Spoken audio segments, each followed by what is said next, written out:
Whoa. I'm running short of words right now, but I cannot afford this because I have to speak. Thank you so much for all the love, for all the warmth. Thank you for accepting me. Thank you very much.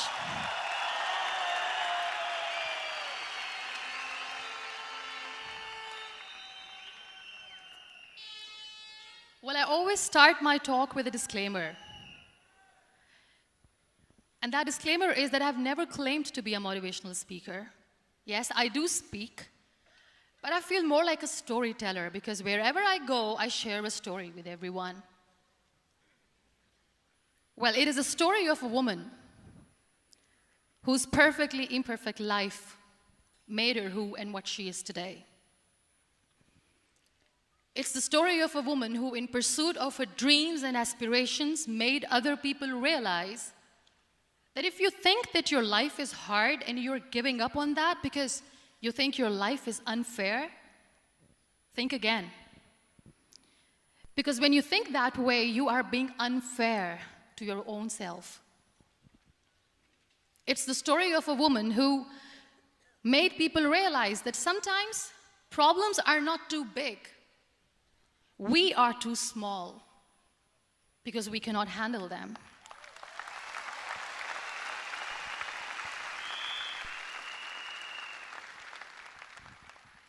It is the story of a woman who with time realized that real happiness doesn't lie in success, money, fame. It lies within. Real happiness lies in gratitude. So I am here, and I'm going to share the story of that woman. That is my story. The story of gratitude.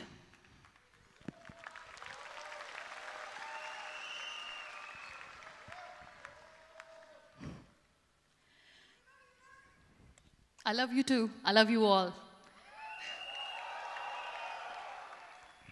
I believe in the power of words. Many people speak before they think. But I know the value of words. The words can make you, break you, they can heal your soul, they can damage you forever. So I always try to use the positive words in my life wherever I go. They call it adversity, I call it opportunity. They call it weakness, I call it strength. They call me disabled, I call myself differently abled. They see my disability. They see my disability, I see my ability. There are some incidents that happen in your life, and those incidents are so strong that they change your DNA. Those incidents or accidents are so strong that they break you physically. They deform your body, but they transform your soul.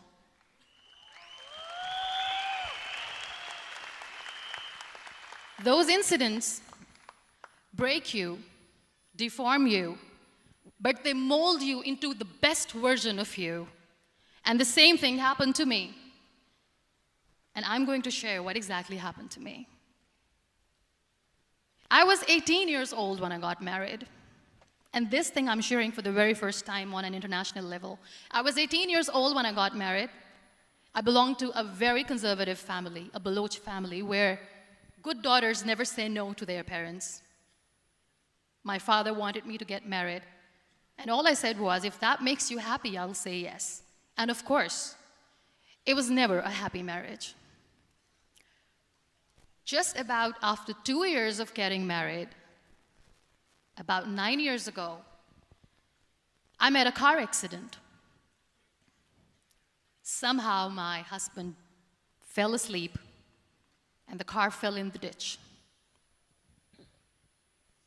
He managed to jump out, saved himself. I'm happy for him. But I stayed inside the car and I sustained a lot of injuries. The list is a bit long. Don't get scared. I'm perfectly fine now. Radius ulna of my right arm were fractured. The wrist was fractured. Shoulder bone and collarbone were fractured. My whole rib cage got fractured. And because of the rib cage injury, lungs and liver were badly injured. I couldn't breathe.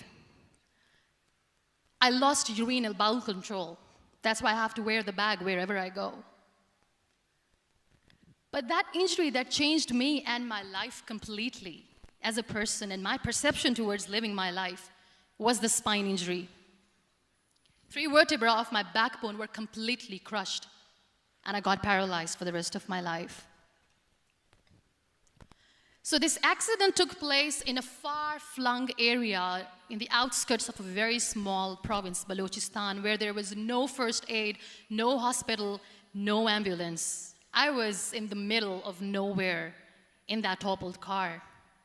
Many people came to rescue. They gave me CPR. They dragged me out of the car. And while they were dragging me out, I got the complete transection of my spinal cord. And now there was this debate going on. Should we keep it here? She's going to die. Where should we go? There is no ambulance. There was this 4-wheeler Jeep standing in the corner of the street. They said, put her in the back of the Jeep and take her to the hospital, which is 3 hours away from this place. And I still remember that bumpy ride. I was all broken. They threw me at the back of the Jeep and they rushed me to the hospital. That is where I realized that my half body was fractured and half was paralyzed. I finally ended up in a hospital where I stayed for 2.5 months. I underwent multiple surgeries. Doctors have put a lot of titanium in my arm. There's a lot of titanium at my back to fix my back. That's why people in Pakistan call me the Iron Lady of Pakistan.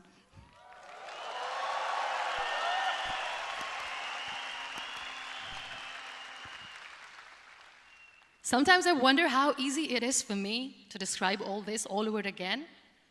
And somebody has rightly said that when you share your story and it doesn't make you cry, that means you have healed.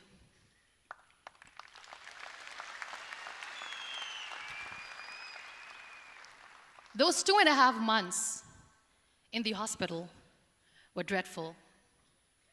I will not make up stories just to inspire you. I was at the verge of despair. One day, doctor came to me and he said, well, I heard that you wanted to be an artist, but you ended up being a housewife. I have a bad news for you. You won't be able to paint again because your wrist and your arm are so deformed, you won't be able to hold a pen again. And I stayed quiet.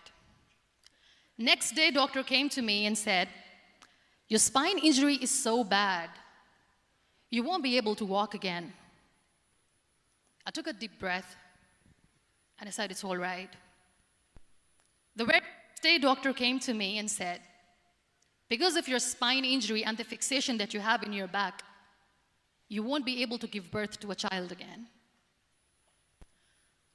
That day, I was devastated. I still remember, I asked my mother, why me? And that is where I started to question my existence. Why am I even alive? What's the point of living? I cannot walk, I cannot paint, fine. I cannot be a mother. And we have this thing in our heads, being women, that we are incomplete without having children. I am going to be an incomplete woman for the rest of my life. What's the point? People are scared. They think I will get divorced. What is going to happen to me? Why me? Why am I alive? We all try to chase this tunnel. We all do this because we see light in the end of the tunnel, which keeps us going. My dear friends, in my situation, there was a tunnel that I had to roll on, but there was no light. And that is where I realized that the words have the power to heal the soul. My mother said to me, this too shall pass. God has a greater plan for you. I don't know what it is, but He surely has.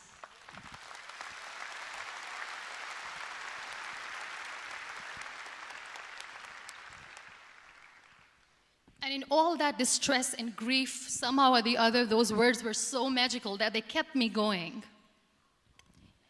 I was trying to put that smile on my face all the time, was hiding. It was so hard to hide the pain, which was there. But all I knew was that if I will give up, my mother and my brothers will give up too. I cannot see them crying with me. So what kept me going was, one day I asked my brothers, I know I have a deformed hand, but I'm tired of looking at these white walls in the hospital and wearing these white scrubs. I'm getting tired of this. I want to add more colors to my life. I want to do something. Bring me some colors. Bring me some small canvas. I want to paint.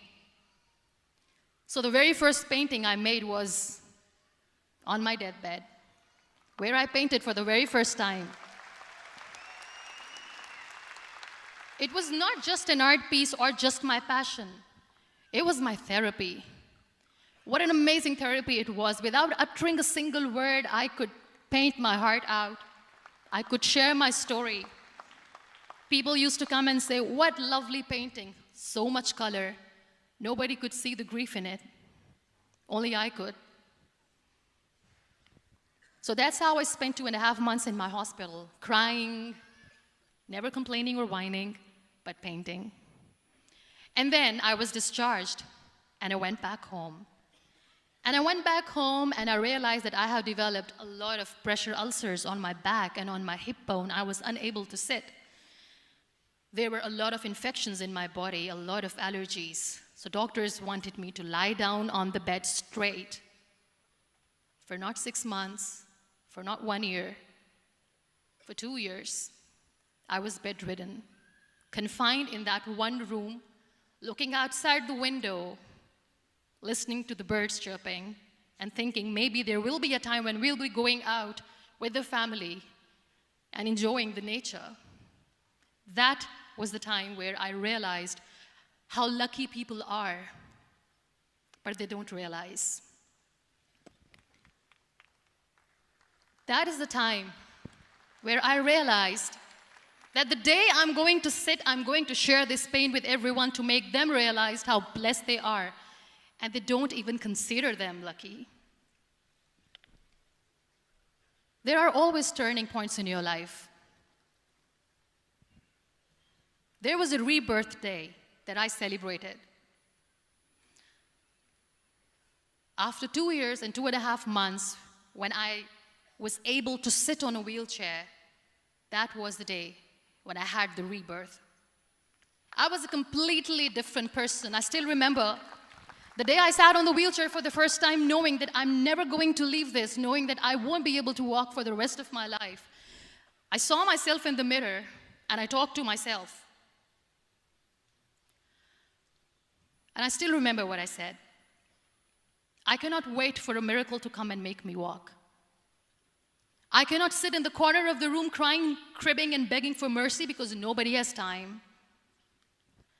So I have to accept myself the way I am. The sooner, the better. So I applied the lip color for the first time.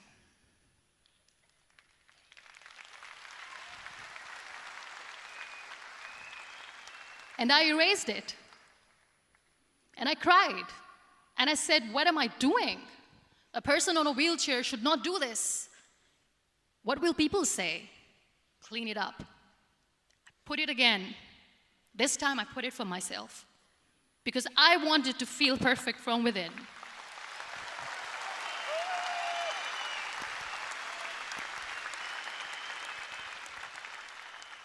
And that day I decided that I'm going to live life for myself. I am not going to be that perfect person for someone. I am just going to take this moment and I will make it perfect for myself. And you know how it all began? That day I decided that I'm going to fight my fears. We all have fears. Fear of unknown, fear of known, fear of losing people, fear of losing health, money. We want to excel in career, we want to become famous, we want to get money. We are scared all the time. So I wrote down one by one all those fears. And I decided that I'm going to overcome these fears one at a time. You know what was my biggest fear? Divorce. I couldn't stand this word. I was trying to cling on to this person who didn't want me anymore, but I said no. I have to make it work. But the day I decided that this is nothing but my fear, I liberated myself by setting him free. And I made myself emotionally so strong that the day I got the news that he's getting married, I sent him a text that I'm so happy for you and I wish you all the best. And he knows that I pray for him today.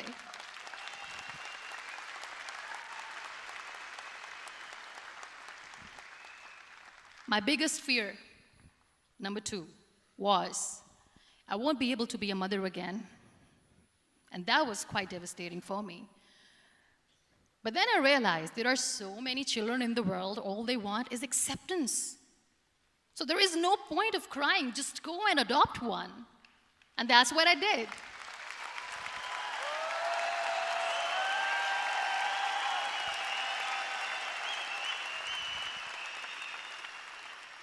I gave my name in different organizations, different orphanages. I didn't mention that I'm on a wheelchair, dying to have a child. So I just told them that this is Muniba Mazari and she wants to adopt a boy or girl, whatsoever, but I want to adopt a kid. And I waited patiently. 2 years later, I got this call from a very small city in Pakistan. I got a call and they said, "Are you Muniba Mazari? There is a baby boy and would you like to adopt?" And when I say yes, I could literally feel the labor pain. I said, yes, yes, I am going to adopt him. I am coming to take him home.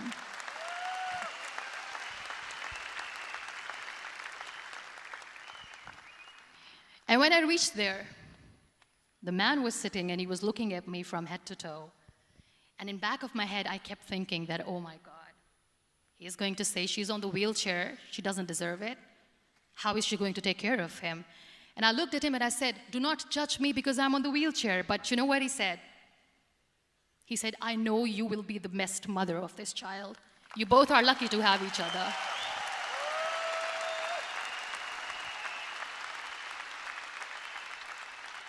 And that day, Niall was 2 days old, and today he's 6.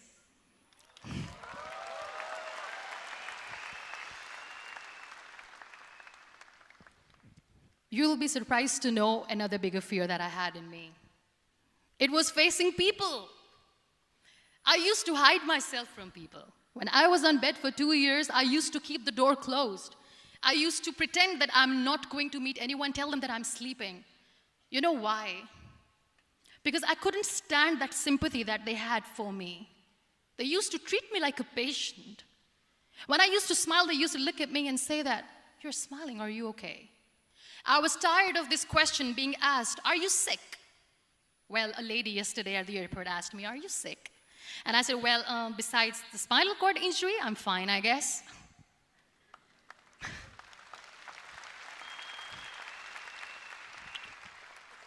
But those are really cute questions. They never used to feel cute when I was on the bed. So I used to hide myself from people, knowing that, oh my God, I'm not going to see that sympathy in their eyes. It's all right. And today I'm here speaking to all these amazing people because I have overcome the fear.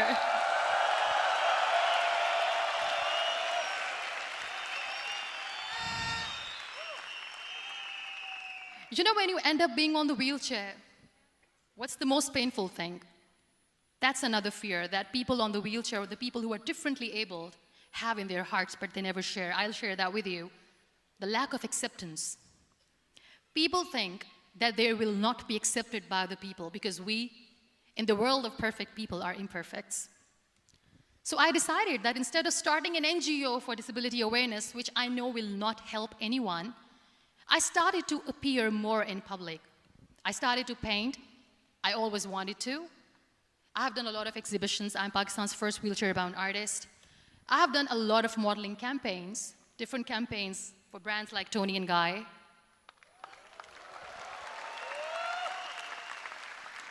I have done some really funny, breaking the barriers kind of modeling. There was this one by the name Clown Town where I became a clown because I know that clowns have hearts too. And then I also decided that if I really want to make the difference, I am not going to let people use me for their polio campaigns where they will make you a victim and an emblem of misery and mercy and will say that, you know what, give polio drops to your children or they'll become like this girl.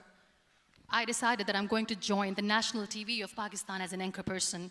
And I've been doing a lot of shows for the last 3 years.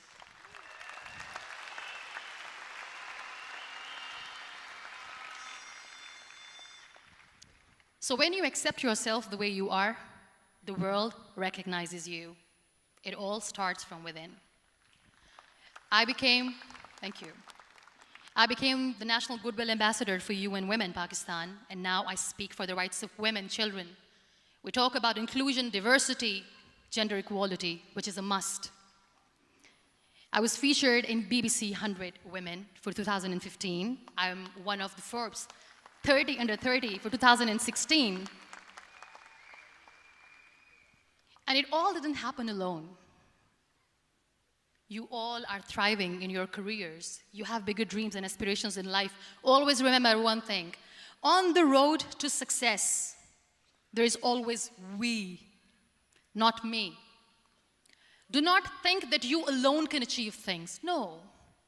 There is always another person who is standing behind you, maybe not coming on the forefront, but behind you, praying for you and supporting you. Never lose that person. Never.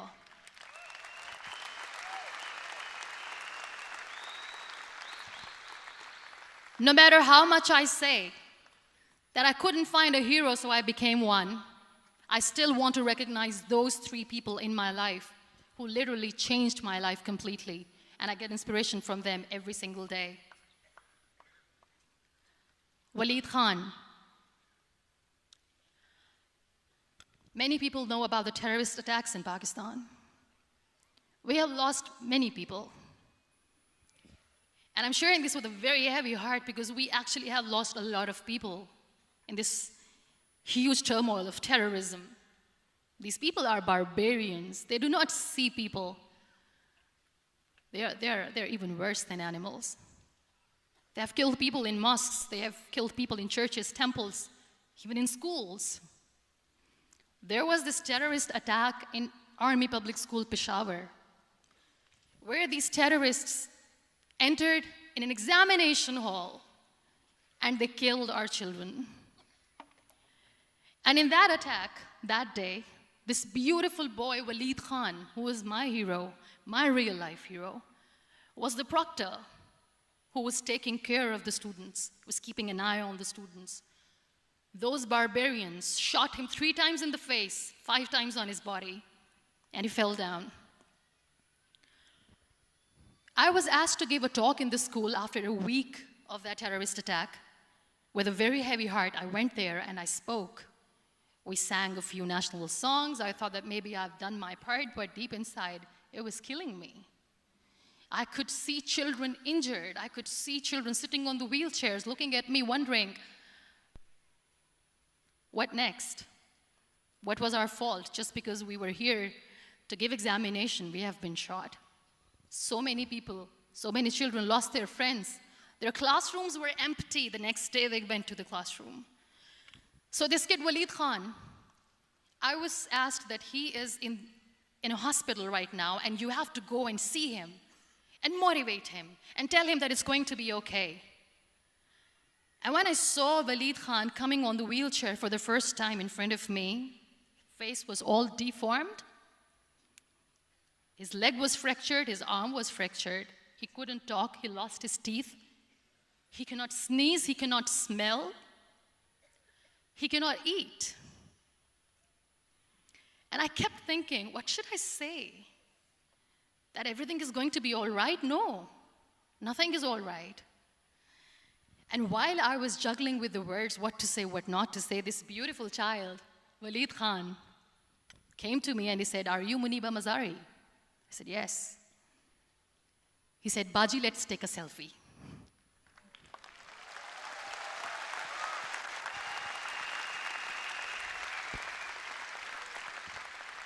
And with that beautiful, toothless smile of Waleed Khan, we took that beautiful selfie that I still have with me.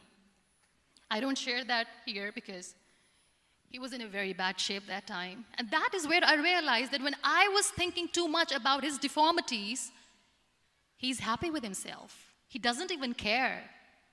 Because today he goes in the same school, and when somebody asks him that what happened to your face, why so many scars, you know what he says? "These scars are my medals and I wear them with pride."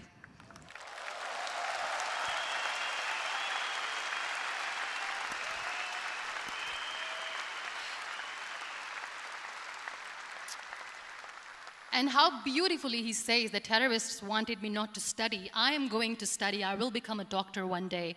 And this is my way of taking revenge from those terrorists. Another real-life hero, of course, my son. His name is Nile, N-I-L-E, River Nile. I learned so much from this kid. The first and foremost thing is patience. How to be patient when you know that your mother cannot walk, when you know that your mother is different from the other women, when you know that your mother cannot go out and play with you, how to stay calm. He loves football. And when we got the very first football, he was 4 years old. He was super excited. I still remember he came in the room and he said, "Mom, let's play football." And he kept the ball in my feet. And he said, "Let's kick it." And that day I felt disabled. I said, "I cannot kick the ball." And I was down with the same face. He looked at me and he said, "Well, that's all right. Your legs are not working, but your hands do. Let's play catch the ball."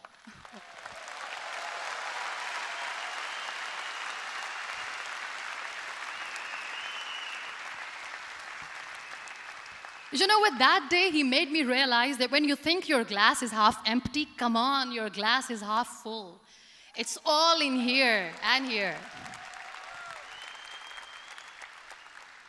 Last but not least, the woman who made me realize that heroes have no gender.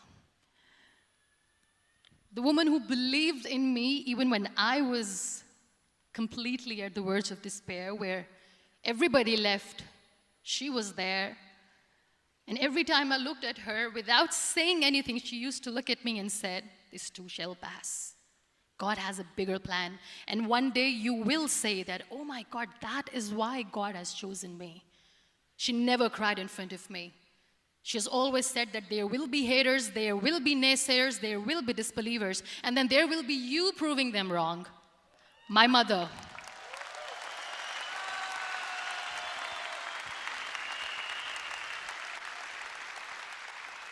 Whatever I am today, I'm nothing without her. I'm nothing without her. Thank you, Mama. I wish you were here. Thank you for making me who I am today.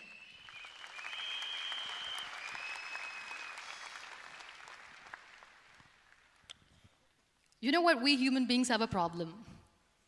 Out of many problems, there is one more, and this is self-created one. We always expect ease from life. We have this amazing fantasy about life. This is how things should work. This is my plan. It should go as per my plan. If that doesn't happen, we give up. So my dear friends, let me tell you one thing. I never wanted to be on the wheelchair. Never thought of being on the wheelchair. I was always aspiring to do bigger things, but had no idea that for that I have to pay the price to be where I am today. It's a very heavy price. This life is a test and a trial, and tests are trials are never supposed to be easy. So when you're expecting ease from life, and life gives you lemons, then you make the lemonade, and then do not blame life for that, because you were expecting ease from a trial. Trials make you a stronger, better person. Life is a trial, and with time you realize that.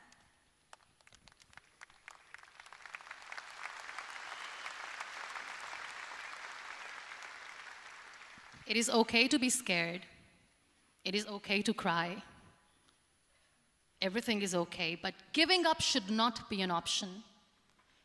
They always say that failure is not an option. Failure should be an option, because when you fail, you get up, and then you fail, and then you get up, and that keeps you going. That's how humans are strong.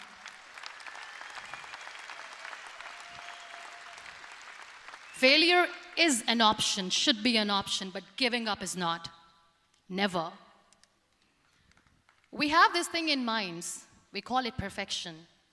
We want everything perfect. We want ourselves to be perfect. There is this image in our head about everything. Perfect life, perfect relationships, perfect career, perfect amount of money that we need to earn no matter what. Nothing is perfect in this world. We all are perfectly imperfect, and that is perfectly all right. That's all right. We were sent here not to become the perfect people. Those people who tell you how to look perfect, even those people are imperfect. Trying to fight this fear of looking imperfect. I used to be perfect. I still remember. I got this compliment years ago when I used to walk. Oh my God, look at you. You're fair, you're tall, you're perfect. Look at me now. You're still perfect. Only the perfect eyes can see that. Only the perfect eyes will see that. Only the perfect eyes will see that. So yes, in all those imperfections, you have to listen to your heart.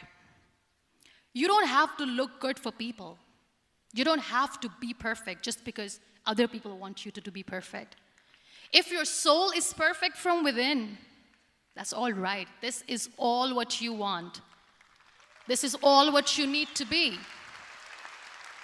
Our society has made very weird kind of norms to look perfect and great. For men, it's different. For women, it's different. We think too much about what people say. We listen to ourselves too little. You know what makes you perfect? When you make someone smile. You know what makes you perfect? When you try to do something good for the people around you. You know what makes you perfect? When you feel someone's pain. And how beautiful pain is that it connects you with people.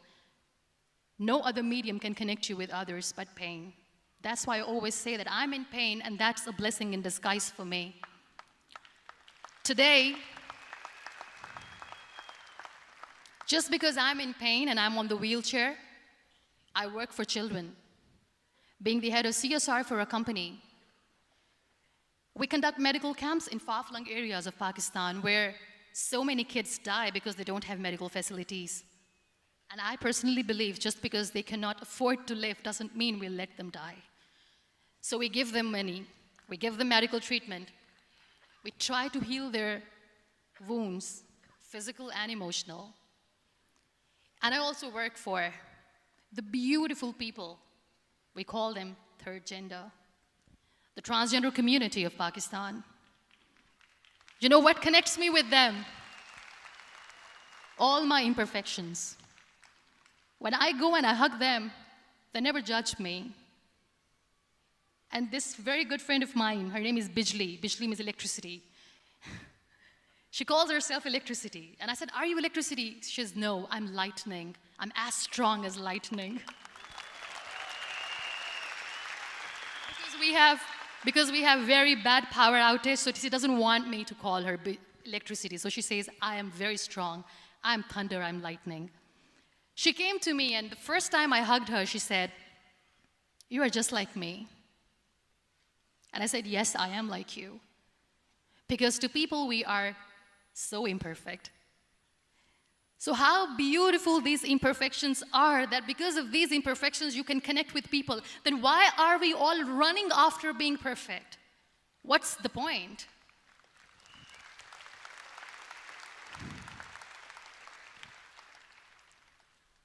Every time I go in public, I always smile. There's always a big toothy smile on my face, and people ask me, don't you get tired of smiling all the time? What's the secret? I always say one thing, that I have stopped worrying about the things that I have lost, the people that I have lost. Things and people who were meant to be with me are with me. And sometimes, somebody's absence makes you a better person. Cherish their absence. It's always a blessing in disguise.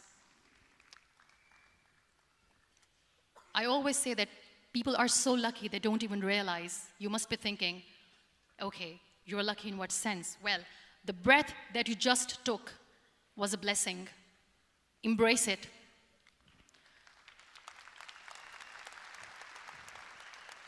There are so many people in the world who are dreaming to live a life that you are living right now. You have no idea. Embrace each and every breath that you are taking. Celebrate your life. Live it. Don't die before your death. We all die.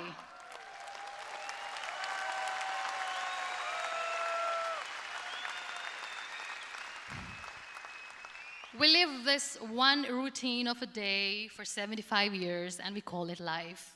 No, that's not life. If you're still thinking why you have been sent here, if you're still juggling with the concept of why you are here, you haven't lived yet. You work hard, you make money, you do it for yourself. That's not life. You go out, you seek for people who need your help, you make their lives better.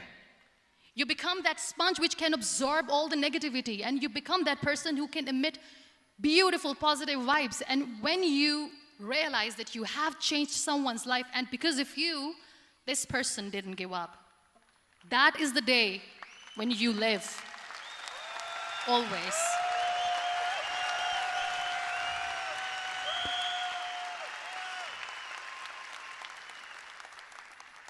We were talking about gratitude, why I smile all the time. I cry all night when nobody sees me, because I'm a human and I have to keep the balance. And I smile all day because I know that if I will smile, I can make people smile. That keeps me going.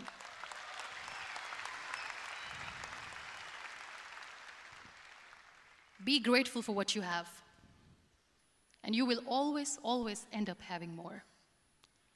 But if you'll cry and if you'll crib for the little things that you don't have or the things that you have lost, you will never ever have enough. Sometimes we are too busy thinking about the things that we don't have that we forget to cherish the blessings that we have. I'm not saying that I'm not healthy and that makes me unlucky, but yes, it is hard. It is hard when I say that I cannot walk. It is hard to say when I wear this bag. It hurts. But I have to keep going, because never giving up is the way to live, always.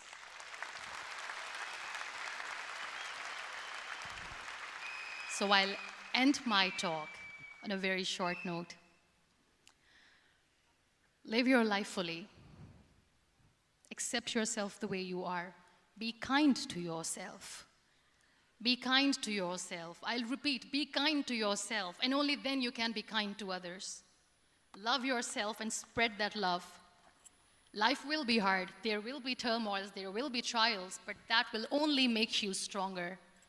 Never give up. The real happiness doesn't lie in money or success or fame. I have this all, I never wanted this. Real happiness lies in gratitude. So be grateful, be alive, and live every moment. Thank you so much, everyone. Thank you.